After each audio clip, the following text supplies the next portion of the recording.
committee to order.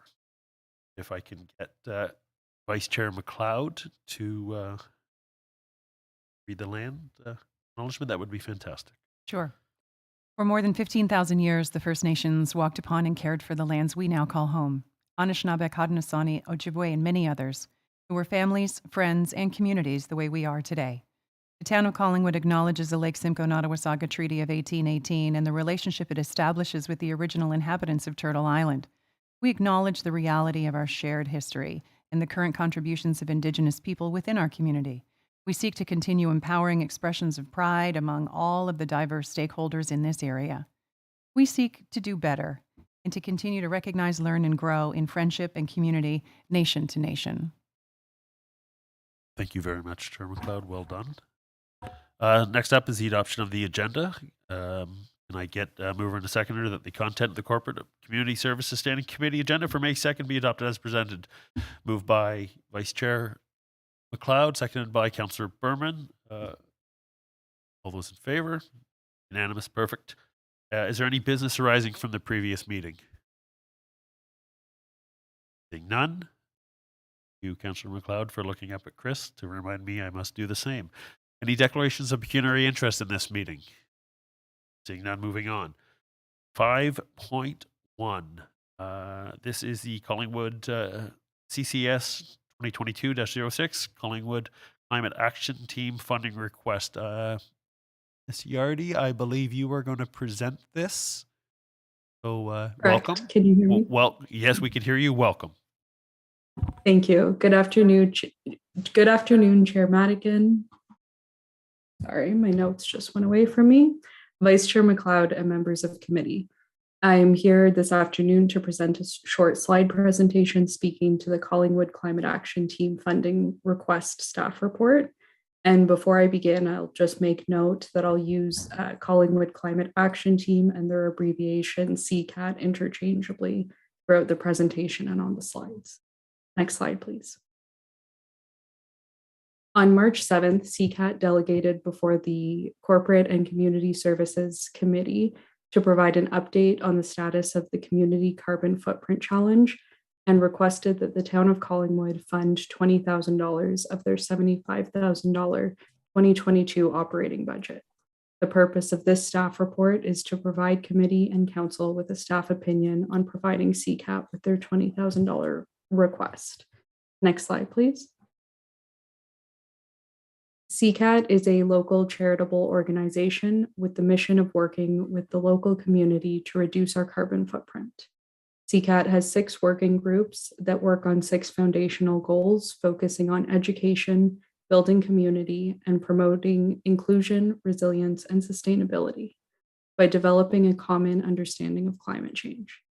Since CCAT's formation in 2019, they have organized and run various community events, such as the 60-Day Bike Challenge, which just concluded, and the Community Carbon Footprint Challenge. The Carbon Footprint Challenge is CCAT's current core undertaking and aims to help households in Southern Georgian Bay calculate and understand carbon emissions associated with everyday actions. Once the challenge is completed, CCAT has also assembled and trained a group of facilitators to offer carbon conversation workshops, which provide a judgment-free space for residents to further explore the relationship between climate change, daily life, and emotions that may make it difficult to act, all while providing hope that participants are not alone. Next slide, please. To begin the analysis section, I'll begin by outlining the benefits that CCAT has to the community, and in the subsequent 2 slides, explain how it intersects with town operations. So CCAT is one of the primary climate change groups in the community that has contributed to engaging and educating residents, in addition to forming a network and partnerships with local like-minded organizations. Connecting with CCAT is currently one of the fastest ways for residents to get involved with local climate action. CCAT has committed to working collaboratively with the town to become a reliable partner at the municipal level and assist in bringing a climate lens to the forefront of corporate and community decision-making.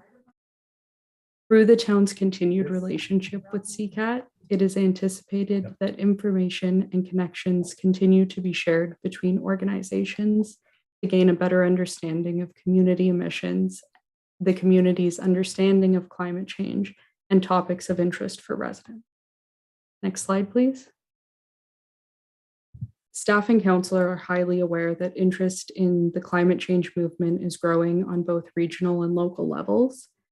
As this interest and education on climate change has grown, Collingwood residents have looked towards the municipality for direction on how they can contribute or become involved in emission reduction and environmental protection. In response, the town has already begun taking steps to address climate change, which include the declaration of a climate emergency in October of 2019, brought forward by Councillor Berman, with the intent to deepen the town's commitment to protect the economy, community, and ecosystem. One of the many actions that has come from this climate emergency declaration was the hiring of a climate change specialist to develop corporate and community climate action plans, which will help identify what can be done in Collingwood to mitigate and adapt to climate change. Next slide, please. As climate action plans are in development, staff believes that it's beneficial to have additional avenues for residents to become engaged and educated about climate change and sustainability. It is for that reason why we are supportive of providing a one-time funding contribution of $20,000 to the Collingwood Climate Action Team to be used towards the Carbon Footprint Challenge, Carbon Conversations workshops, and community events. We hope that this contribution will allow CCAT to continue their initiatives to engage and educate the public about climate change prior to any climate action plans being released. Staff has also recommended the following 2 deliverables be provided by CCAT, the first being that CCAT provide a 1-year update to Council on what they have accomplished and how the funds contributed towards their mission and vision. And secondly, which might be cut off on the screen there, that CCAT will provide staff with data collected from the Carbon Footprint Challenge to inform the community climate action plan. The above-mentioned parameters on spending and deliverables are not intended to limit CCAT's programming in any way, but instead to direct town funds towards projects that directly benefit the community and advance any climate action plans. Next slide, please. Moving on to the effect on town finances. If agreed upon by council, the town would be committed to paying a one-time contribution of $20,000 to the Collingwood Climate Action Team to contribute towards their Carbon Footprint Challenge, Carbon Conversations, workshops, and community events. This request was not budgeted in the 2022 budget, so staff recommends that the funds come from the Greening Legacy Reserve. Next slide, please. An image of the Greening Legacy Reserve's purpose and criteria is shown at the top of this slide for reference. I won't go through it line by line, but CCAT's Carbon Footprint Challenge and Community Conversations workshops would fall within the 1st, 3rd, 4th, and 6th criteria of the Greening Legacy Reserve and will help the municipality advance the development of climate action plans in addition to educating residents on the benefits of a more sustainable community. Next slide, please. And thank you, and I'd be happy to answer any questions the committee has. Thank you very much for your presentation. Nicole Yardy, for the people maybe watching at home that don't know, Ms. Yardy is our climate change specialist, and she brings a lot of energy and knowledge to this. I'm going to look to the clerk to see if there's anyone from the public that would like to ask any questions. Madigan. Public is provided up to 5 minutes to address any of the staff reports that are on today's agenda. To speak, press the raise your hand at the bottom of your.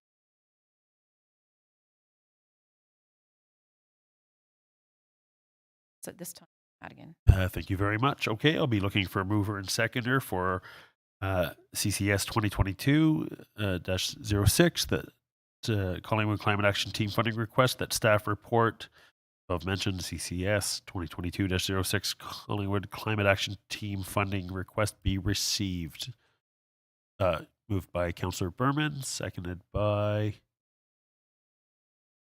Mayor Hull, Chair Committee Member Mayor Hull, and Clerk, please go ahead. Thank you, Chair Madigan. There is I will continue to read that. Thank you so much for pointing that out. Be received and that Council approve the $20,000 contribution in 2022 to the Collingwood Climate Action Team to support community education and engagement in climate action through the Carbon Footprint Challenge, Carbon Conversations workshops, and community events. I'm assuming that the people that moved it are okay with that. Perfect. Is there any discussion? Vice Chair McLeod. Thank you, Chair Madigan, and through you I'm hoping that the treasurer is with us. There she is. Through the chair to the treasurer, how many dollars are currently in our Greening Legacy Fund? If I may, through you, Chair Madigan to Vice Chair McLeod. So currently we have $1,006,000 in the fund. Of that amount, we had transferred $1 million back when we when council made the decision on the asset sale proceeds, and then $6,000 has accumulated in interest thus far. Thank you. That's my question. Excellent. Any other questions or comments? Councillor Carrier?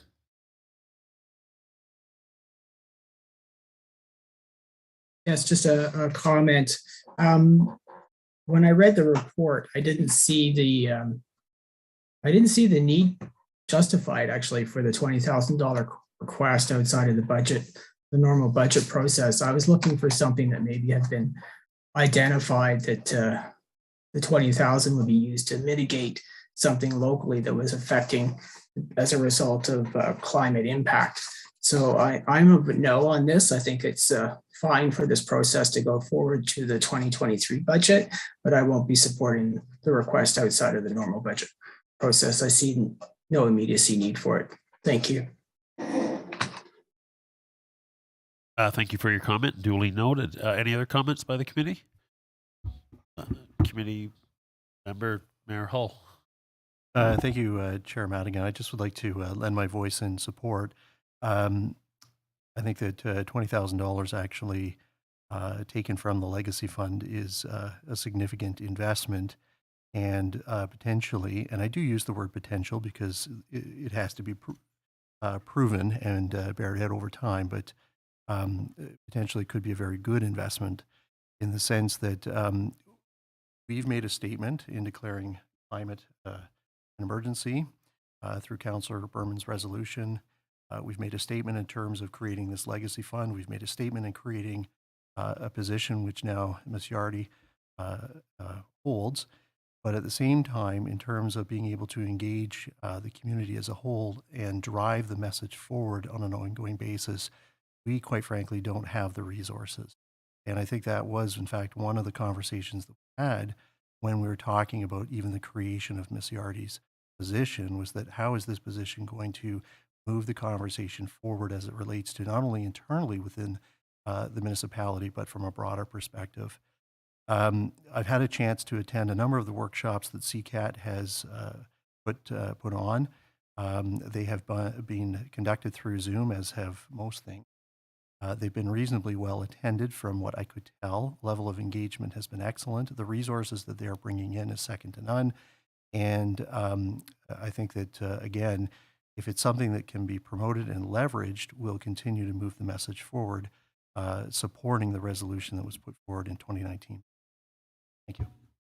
Excellent. Well said. Duly noted. Anyone else? Okay, I'll just, I would like to speak to this as well. I remember when Councillor Berman brought it forward, but we all voted on it. So it's something that we're all proud to do. And I agree with Mayor Hull. It's an investment that I believe every community must do. It's Collingwood's not going to change climate change, but if effectively we can get every other community to do this, it's a start. And we can just be the leaders that we constantly attempt to be. And for this, I will call for the vote. All those in favor? Opposed? Thank you very much. Duly noted. Moving on, but before we do 5.2, I forgot to do this under the adoption of the agenda, so I do apologize to my committee members and to the public. 7.1, just through a clerical error not being taken off the agenda, was not meant to be on this agenda, so that will be stricken from this agenda today. So meeting will move along a little bit quicker. Excellent. 5.2, the disconnect from work policy. I believe that there is. Excellent. So, Acting Executive Director of Customer and Corporate Services, Melissa McQuaig, welcome. And I look forward to your presentation. And through you to the rest of the committee. So this afternoon, we're presenting the new HR policy E15, disconnect from work, for the committee's consideration. The background on this is that the Ontario government passed Bill 27, Working for Workers Act, in December of 2021. And the bill, among other things, amends the Employment Standards Act, also called the ESA, to require employers with 25 or more employees to have a written policy with respect to disconnecting from work. And under the Employment Standards Act, they've defined disconnecting from work to mean not engaging in work-related communications, including emails, telephone calls, video calls, or sending or reviewing other messages, and to be free from the performance of work. So the intent of Bill 27 was not to create a new right for employees to disconnect from work and be free from the obligation to engage in work-related communications, because employee rights under the Employment Standards Act to not perform work are established through other Employment Standard Act rules, such as hours of work and eating periods, vacation with pay, public holidays, and another regulation that outlines when work is deemed to be performed. So to comply with the new legislation, the written policy that's being presented to the committee today must apply to all employees of the municipality who are covered by the Employment Standards Act. This policy is meant to encourage and support employees in balancing their working and personal lives and prioritizing their own well-being by making them conscious of their ability to disconnect from work where possible. So under the policy, the main obligation of the employer is to ensure that all employees are informed of what their normal working hours are reasonably expected to be and are informed of the circumstances, if any, in which they will be expected to engage in work-related communications outside of their normal working hours.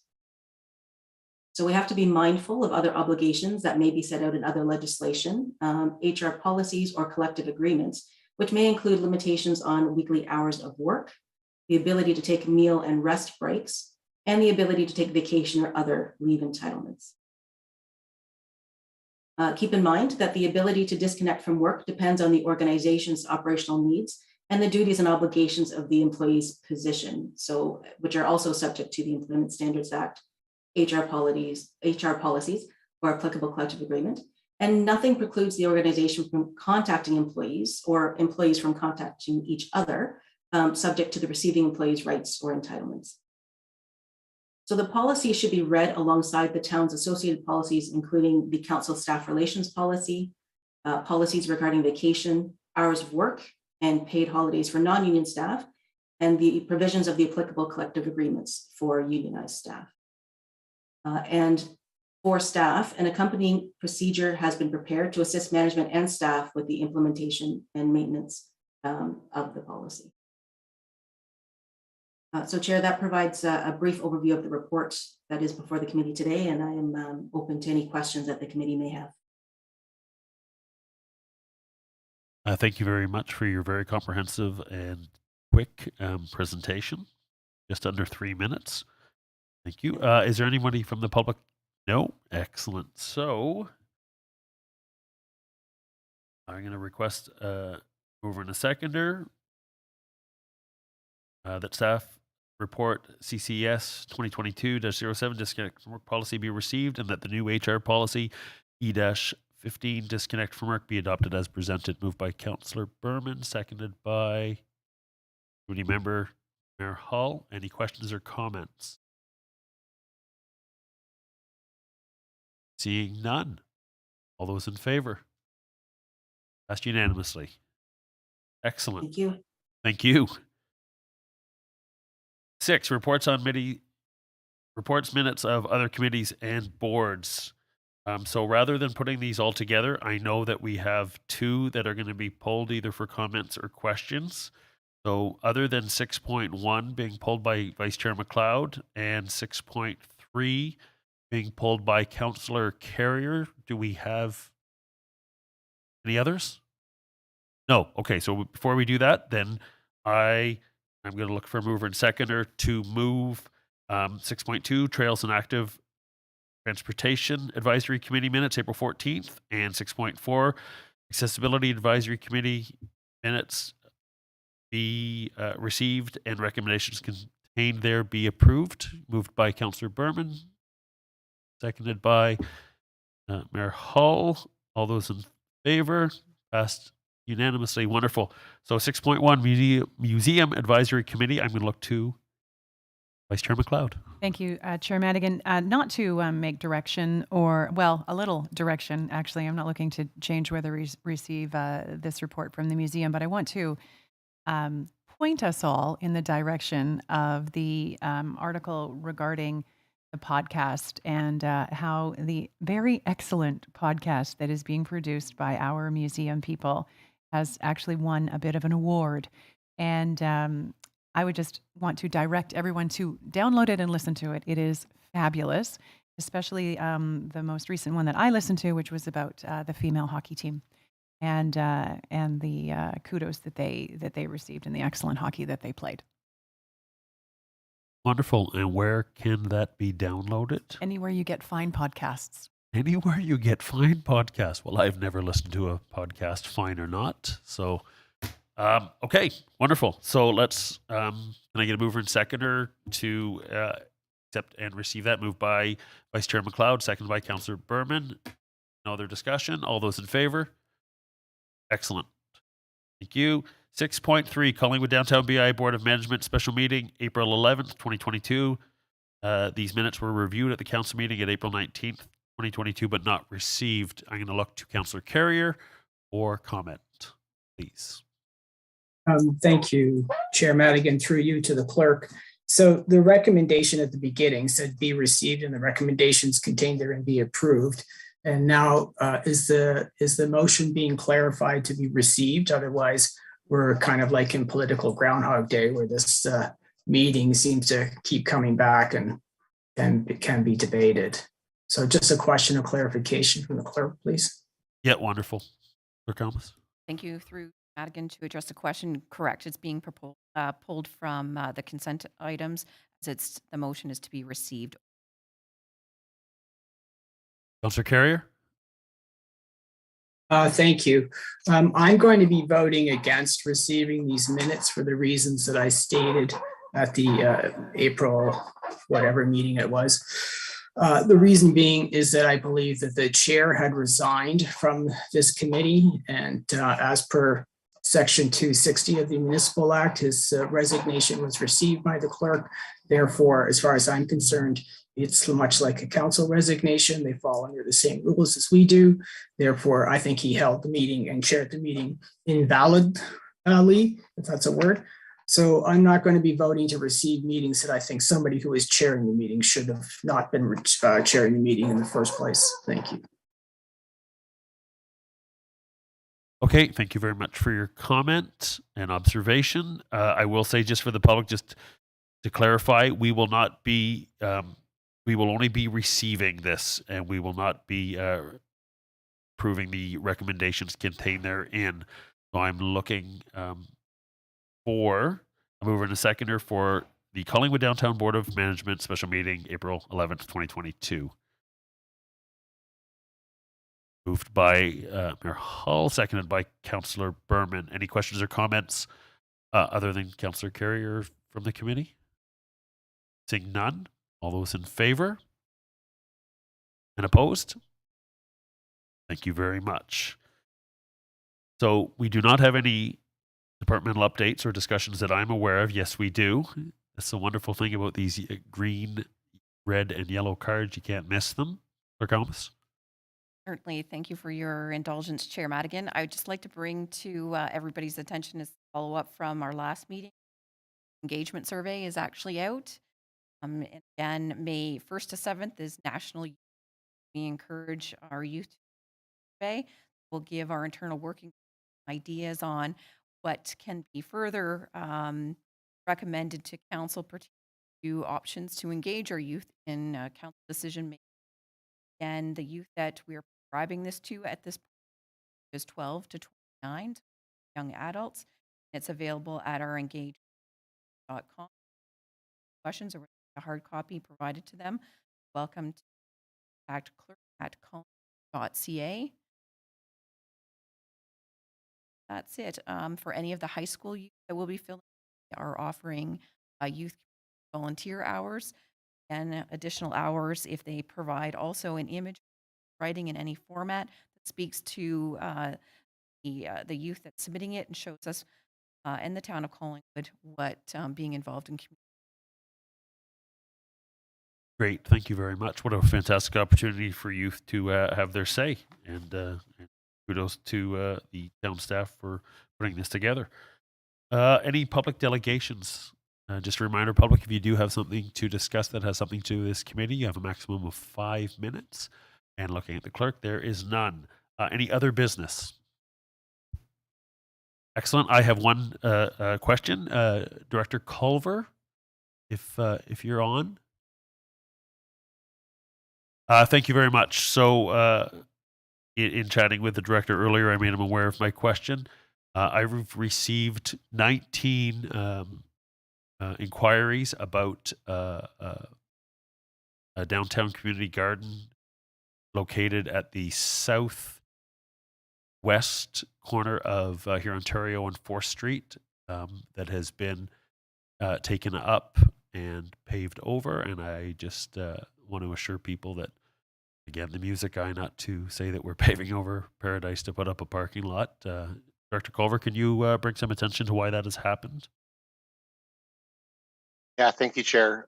So that garden had been an inhospitable place for growth for many years. There was a tree that was hanging on, and unfortunately, it failed as actually was expected because of that inhospitable environment. So it had been identified in the longer term vision, along with a few other gardens I will note, to be filled in favor of promoting the growth in the others. There is a downtown gardens master plan, which I know the BIA and our department lead on that, Wendy Martin, will be presenting to council in June. So they'll bring you up to speed on all of the gardens futures and plans and what the collaborative method for moving forward with downtown gardens will look like at a June meeting. Thank you very much for that answer. I couldn't agree more. It gets the sun in the morning and in the afternoon because there's no blockage. So it was. Thank you for being proactive and taking out a horrible, dilapidated garden. Any other questions or comments from the committee? Clerk Almas. My apologies, Chair Madigan, but I thought it would also be prudent, even though the last requested for the BIA Archway survey had went through SIC, but they generally report through the standing committee. I would note also to the public that that survey is open and available on our Engage website or by attending the town hall for a hard copy. There will also be notice included in this week's paper with a cutout that you can complete and submit, either dropping it off here at the town hall or at the library regarding the public's thoughts on the BIA Archway. Anything else? Excellent. Okay, looking for an adjournment. Can I get a mover? Moved by Vice Chair McLeod. All those in favor? Thank you very much. Have a wonderful afternoon, and we'll see you at 5 for the Strategic Initiatives Committee.